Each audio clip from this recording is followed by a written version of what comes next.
Didampingi Pangdam 14 Hasanuddin, Majen TNI Surawahadi dan Kapolda Sulawesi Selatan Irjen Mas Guntur Laupe. Gubernur Sulawesi Selatan Nurdin Abdullah meninjau misa malam Natal di sejumlah gereja. Kehadiran Forum Koordinasi Pimpinan Daerah Sulawesi Selatan mendapat apresiasi dan sambutan hangat dari Uskup Agung Gereja Katedral Makassar, John Likuada, dan juga jemaat.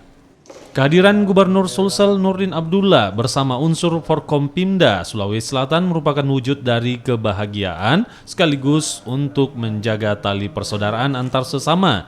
Gubernur Sulawesi Selatan juga mengucapkan selamat merayakan Natal untuk seluruh jemaat yang merayakan. Kami hadir di sini memberikan ucapan selamat ya pada perayaan Natal 2019. Dan saya kira itulah wujud ya kemuliaan kita dan menjaga toleransi, ya, menjaga hubungan persaudaraan kita bersama.